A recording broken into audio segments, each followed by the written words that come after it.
No último sábado, torcedores do Palmeiras fizeram um protesto em frente ao Palestra Itália, na rua Turiaçu. O principal motivo da manifestação foi o possível fim do basquete profissional e de outras modalidades olímpicas no clube. O plano gestor que norteia essa diretoria versa integralmente o seguinte, abre aspas, para os esportes mais tradicionais, nos quais o Palmeiras tem histórico vencedor, serão contratados antigos atletas ligados ao esporte em referência e com potencial de obter reais receitas de patrocínio para subsidiar as atividades e contratar atletas de alto desempenho. Já no primeiro parágrafo, há um contrassenso, há uma afronta ao que foi proposto. Nos sentimos lesados já no primeiro parágrafo.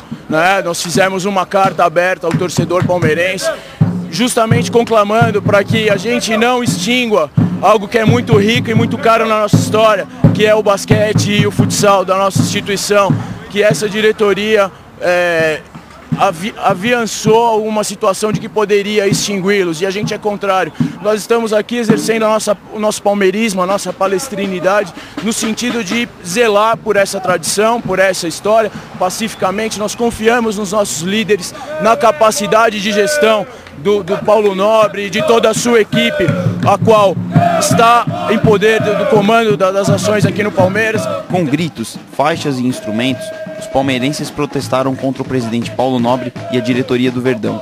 Na última semana, tanto o Nobre como José Carlos Brunoro, diretor executivo, afirmaram que o basquete profissional do Palmeiras pode acabar caso a modalidade não consiga um patrocinador, tornando-se assim autossustentável. Concordamos frontalmente nessa direção. A tendência é essa, a gente organizar cada vez mais os esportes para que eles se autorregulem. Nós não somos contrários a isso, sabemos que a importância de um patrocínio é fundamental para que o esporte continue. Só que a gente pede, não que extingua ele. Eu vou te dar um exemplo figurativo. A pessoa está doente. Sendo doente, você diagnostica uma doença grave. Ao invés de você tratar, você prescreve como um médico, como um doutor, que a melhor solução é matá-lo. No nosso caso, a gente pensa contrariamente a isso. Segundo os dirigentes do Verdão, o basquete precisaria de uma verba aproximada de 3 milhões de reais por ano para não fechar as portas. Ainda segundo eles, se esse valor não vier de um patrocinador, o dinheiro arrecadado pelos sócios não será suficiente para bancar esse valor. Tal fato foi contestado pela torcida. Então, nós temos bem claramente em mente, somente as taxas sociais arrecadadas no período de 2012 já seriam suficientes para manter o basquete e o futsal da Sociedade Esportiva Palmeiras. E que a situação de extingui-los não seria um resolutivo para os problemas financeiros que a instituição atravessa e que nós sabemos, temos total consciência. Na atual edição do NBB, após um primeiro turno muito irregular, o Palmeiras se recuperou na competição e por pouco não conseguiu a classificação aos playoffs. O apoio da torcida foi fundamental para a arrancada, lotando o ginásio nos jogos no Palestra Itália e ajudando a equipe a conseguir a incrível marca de 9 vitórias seguidas, atuando em seus domínios. Com a indefinição da manutenção da equipe de basquete, o Palmeiras corre o risco de ver seus atletas se transferirem para outros times. Os jogadores do Verdão têm um acordo com a diretoria de esperarem até o próximo dia 15 de maio antes de procurarem outro clube para jogar. Bom, a diretoria deu um prazo para os jogadores de contrato e de proposta para a próxima temporada, dia 15 de maio. Esse é o prazo de limite para os jogadores que ainda ficaram. Alguns jogadores já saíram, os jogadores que ficaram têm o prazo até dia 15 de maio. Só que a diretoria está nesse impasse de que não vai mais usar o dinheiro do clube, não sabe como é que vai conseguir bancar o basquete. Para isso a gente precisa de um patrocínio, por isso que a gente está correndo atrás.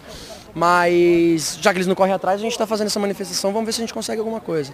Além do protesto, os torcedores também demonstraram solidariedade aos torcedores de Suzano, que viram o clube de basquete da cidade fechar as portas logo após o fim de sua participação na atual edição do NBB. Quer dizer, é um contrassenso regredir um trabalho de pessoas idealistas, em primeiro lugar, sérias como o Cadum e como o Rato, né? Que nós sofremos muito na carne quando nós disputamos a Série A2, que tinha o apoio maciço daquela comunidade de Suzano, que lotava o ginásio Paulo Portela, ou seja, nós vivemos ali, nós estivemos presentes em todos os ginásios ali, soubemos o quanto é a força daquela torcida, a tradição do Suzano. Suzano, que ao longo das histórias, com aquelas grandes equipes do Reporte, né, com grandes jogadores que passaram por lá, a força e a tradição que o Alto Tietê tem com as suas equipes, no que eu puder ajudá-los nessa caminhada. Não sei se o processo é reversível ou não, como aqui no caso do Palmeiras, de alguma mobilização, mas a gente se coloca à disposição.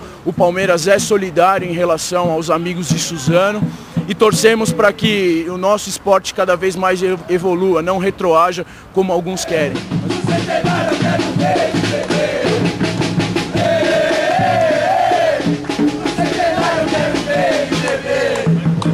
É com o pé, é com a mão, o Palmeiras é campeão! É com o pé, é com a mão, o Palmeiras